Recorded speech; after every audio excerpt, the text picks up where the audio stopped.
Jai Hind friends, welcome back to my channel. I hope you all are doing well and safe. So I hope you are learning and growing continuously. Okay. So today's chapter is class 10 improvements. Okay जैसा कि हमने 9 class complete कर चुके हैं और आज का जो चैप्टर है वो क्लास 10 है.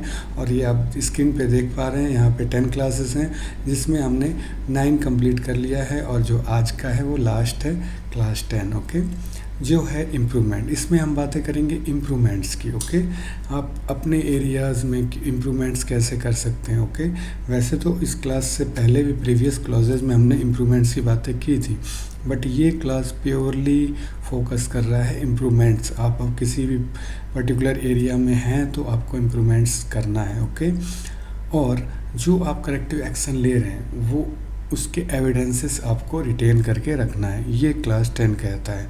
तो ये थोड़ा छोटा होगा बिकॉज इसमें 3 सब कैटेगरीज है, सब क्लासेस हैं, तो ये ज़्यादा बड़ा चैप्टर नहीं होगा.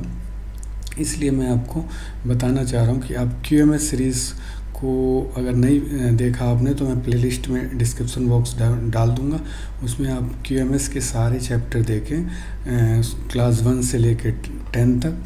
फिर आप उसको रिटेन करके रीड करें और उसको देखें कि उसको कैसे इम्प्लीमेंट कर सकते हैं. आप किसी भी इंडस्ट्रीज में हैं तो कैसे इम्प्लीमेंट कर सकते हैं. अगर आप इंटरव्यूज़ की तैयारी कर रहे हैं तो किस टाइप के क्वेश्चंस जनरेट हो सकते हैं. ओके वैसे मैं आपको इस चैप्टर के बाद जो सेशन लाने वाला हूँ वो बहुत इंटरेस्टिंग है, वो आपके काम आएगा. जो कि QMS में जो सेंटेंसेस हैं और जो कि कुछ इंटरव्यूज़ इम्पोर्टेंट क्वेश्चंस हैं उसके आंसर्स मैं लेके आऊँगा. ओके वो आपको बहुत ही बेनिफिशियल होगा, सो उसको मत मिस करें. और QMS पे मैं बार बार क्यों फोकस कर रहा हूँ, क्योंकि अगर आपने ISO 9001 2015 रिवीजन को अच्छे से रीड कर लिया तो वो तीन चार जगह आपको काम आने वाला है. मैं अब काउंटिंग करा रहा हूँ.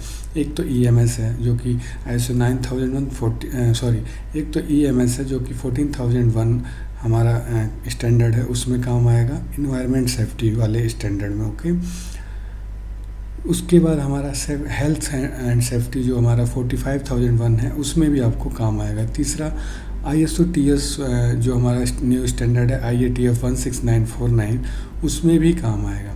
सो QMS की जो सीरीज़ है ISO 9001 2015 उसको अगर आपने अच्छे से पढ़ लिया, ठीक है ना, तो हर जगह आप एप्लीकेबल उसको कर सकते हैं यूज में. कुछ क्लासेस एडिशनल हैं जो कि जैसे EMS में है रिस्क असेसमेंट है तो उसमें उसका क्लासेस उसके रिलेटेड होगा. IATF में है एडिशनल रिक्वायरमेंट्स है, कस्टमर स्पेसिफिक रिक्वायरमेंट है उसका अलग है, ठीक है ना.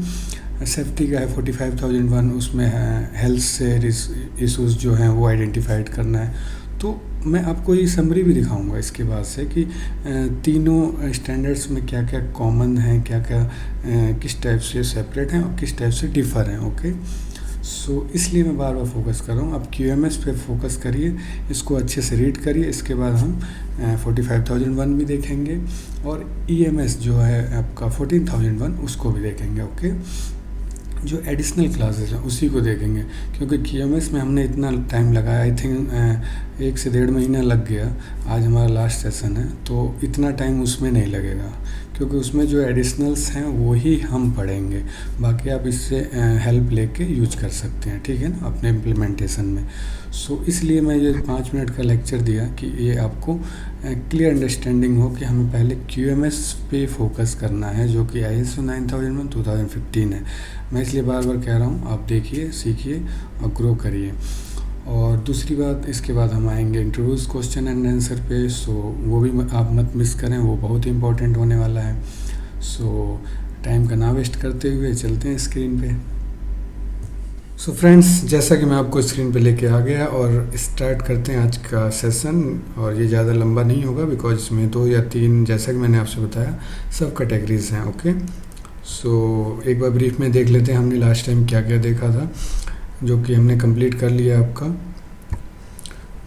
Scope, normative references, term and definitions, context of the organisation, leadership, planning, support, operation, performance evaluation and आज का जो है हमारा है वो है इम्प्रूवमेंट्स. ओके इसमें हम बात करेंगे इम्प्रूवमेंट्स की बातें करेंगे कि स्टैंडर्ड क्या कहता है, हमें किस टाइप का इम्प्रूवमेंट्स करना है अपने प्रोसेस में, प्लस अगर हम करेक्टिव एक्शन ले रहे हैं तो उसका हमें एविडेंसेस कैसे रिटेन करके रखना है ताकि हम ऑडिटर्स को शो कर सकते हैं। ओके, सो ये क्लास 10 है इम्प्रूवमेंट्स, इसमें 10.1 आता है 10 जनरल, 10.2 है नॉन कन्फर्मिटी एंड 10.3 है कंटिन्यूअल इम्प्रूवमेंट। इससे पहले भी आप देखेंगे प्रीवियस कुछ क्लासेस में इम्प्रूवमेंट्स की बातें की गई हैं, वो मैं आपको जब फाइनल इंटरव्यूज़ क्वेश्चन आंसर दूंगा तो उसमें मैं ज़रूर आपको शो करूंगा, ठीक है ना। ये बहुत ही मोस्ट इम्पॉर्टेंट क्वेश्चन है कि कभी कभी पूछा जाता है कि ISO 9001 2015 रिवीजन में इम्प्रूवमेंट्स का किस किस क्लासेस में जिक्र किया गया है। ओके, तो पता होना चाहिए आपको, वो कुछ रिस्पेक्टिव क्लासेस हैं जिसमें आप इम्प्रूवमेंट्स उस एरिया में कर सकते हैं। ओके, सो जनरल कैटेगरी में जो 10.1 आता है वो क्या कहता है, the organisation shall determine and select opportunity for improvement and implement any necessary action to meet customer requirement and enhance customer satisfaction. These shall include, okay, A. Improving product and services to meet requirement as well as to address future needs and expectations, correcting, preventing or reducing undesired effect, improving the performance and effectiveness of the quality management system. Examples of improvement can include correction, corrective action, continual improvement, breakthrough changes, innovation and reorganization। ये सारा आपका improvements में आता है। Okay, इन्होंने बोला है कि आपको इम्प्रूविंग प्रोडक्ट और सर्विस में इम्प्रूव करना है कंटिन्यूसली कि कस्टमर की जो रिक्वायरमेंट है वो मीट हो, प्लस नीड और एक्सेप्टेशंस का है वो भी आपको फोकस करना है, जो कस्टमर की नीड और एक्सेप्टेशंस हैं उसमें correction, preventive and reducing of undesired effects, improving the performance and effectiveness of QMS। Okay, examples can be done in correction, corrective action, continue improvement, breakthrough changes, innovation and reorganization. So यहाँ clearly बोल रहा है। सो मैं आपको थोड़ा सा brief में एक एक्सप्लेन करके दिखाता हूँ। फर्स्ट ऑफ ऑल तो ये न्यू क्लॉजेज है, ओके, एडिशनल क्लॉजेज है, and there is now a requirement for organisation to focus clearly on customer satisfaction and customer needs, not only that but to look always to improves. Okay, one line में आपको clear हो जाएगा। Product and services now and for future also, fixing and controlling businesses issues to reduce things going wrong, okay, improving the QMS also। okay, 3 points इन्होंने condition दिया है कि products और services है उनको आप अभी के लिए और फ्यूचर के लिए इम्प्रूव करें, फिक्स करें, कोई प्रॉब्लम है उसको कंट्रोल करें, अगर कोई रॉन्ग प्रोसेस है, रॉन्ग प्रॉब्लम है, कुछ है तो उसको आप इमीडिएट इम्प्रूव करें, एंड QMS में इम्प्रूवमेंट भी रिक्वायर है, ये कह रहा है आपका ये clauses. Okay, and no requirement for a preventive action, this term is removed. Preventive action जैसा कि आपको पता है इसमें रिमूव हो गया है 2015 रिवीजन में। 2008 में वो था, उसमें क्या था, करेक्टिव एक्शन के साथ साथ आपको प्रिवेंटिव एक्शन भी लेना पड़ता था, बट अभी जो 2015 में इन लोग कह रहे हैं कि आपको प्रिवेंटिव एक्शन की लेने की ज़रूरत नहीं है, पहले जो आपने करेक्टिव एक्शन लिया है आप उस पर फोकस करें, उसमें रिपीटेबिलिटी ना हो, फ्यूचर में वो रिपीट ना हो defect. Okay, 10.2 non conformity and corrective action, इसमें आपका दो आएगा, 10.2.1 एंड 10.2.2, ये 2 क्लॉजेस सब क्लॉजेस 10.2 में है। जो देखते हैं क्या कह रहा है, when a non-conformity occur including any arising from complaint, the organization shall react to the non-conformity as applicable, take action to control and correct it, okay, deal with the consequences, evaluate the need for action to eliminate the cause of the non-conformity in order that does not recur occur elsewhere by reviewing and analyzing the non-conformity, determine the causes of non-conformity, determine the if similar non-conforming exist or could potentially occur. Okay, implement any action needed, review the effectiveness of any corrective actions, update risk and opportunity determined during the planning if necessary, make changes to the quality management system if necessary, corrective actions shall be appropriate to the effect of the non conformity. Okay, तो आप समझ गए ना, इसमें तो clearly आपको कुछ explanation की ज़रूरत नहीं है. स्टैंडर्ड ही आपका सारा कुछ कह रहा है आपको क्या क्या इम्प्लीमेंट करना है, क्या क्या इम्प्रूवमेंट करना है. ओके, आप एक वन बाई वन देखेंगे तो आपका कॉन्सेप्ट क्लियर हो जाएगा इसमें, बट फिर भी मैं थोड़ा सा एक्सप्लेनेशन दे रहा हूँ. When something going wrong you must react to do something, take action and fix it. Okay, deal with the impacted head, evaluate what went wrong to prevent it happening again, and check there are not either other similar issues that could happen. Okay, कि now is to update also risk and opportunities. So आप समझ गए 10.2 का क्या focus है कि product and services में कुछ प्रोसेस में अगर फॉल्ट है तो उसको इमीडिएट करेक्ट करें, कस्टमर के रिक्वायरमेंट्स है उसको आपको ध्यान में रखना है, कोई करेक्टिव एक्शन है वो रिपीटेबिलिटी ना हो, उसके लिए आपको अच्छा एक्शन प्लान लेना है जो कि फ्यूचर में रिपीट ना हो. 10.2 जो हमारा है वो क्या कहता है, the organisation shall retain documented information as evidence, the nature of non-conformity and subsequent action be the result of any corrective action.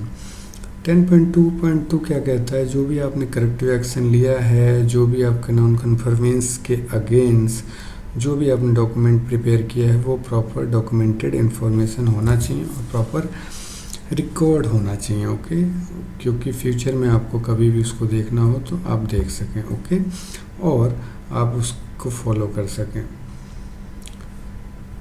सो ये भी एक एडिशनल प्रोसेस है यहाँ जैसा कि मैं आपको दिखा रहा हूँ, और एक थोड़ा सा एक्सप्लेनेशन जैसा कि मैंने पहले ही बता दिया, बट थोड़ा सा आप देख सकते हैं. Keep record of all non conformities, what you did to resolve them, implement additional measures also. Okay, so इसमें 10.2 का यही है, एडिशनल क्लॉज से पहले नहीं था, और इसमें इन्होंने यही बोला है कि इनकी रिक्वायरमेंट है कि आपको जो भी आप नॉन कन्फर्मिटीज़ के अगेंस्ट एक्शन प्लान ले रहे हैं, जो भी इम्प्रूवमेंट्स कर रहे हैं वो प्रॉपर रिकॉर्डेड होना चाहिए, या कोई एडिशनल आप कुछ प्रोसेस में लगा रहे हैं जो कि इम्प्रूवमेंट के पॉइंट ऑफ व्यू से है तो उसको आप रिकॉर्डेड कर सकते हैं एज इम्प्रूवमेंट्स में. ओके, एंड लास्ट जो हमारा है 10.3 है वो continuous improvement. The organisation shall continually improve the suitability, adequacy and effectiveness of the quality management system.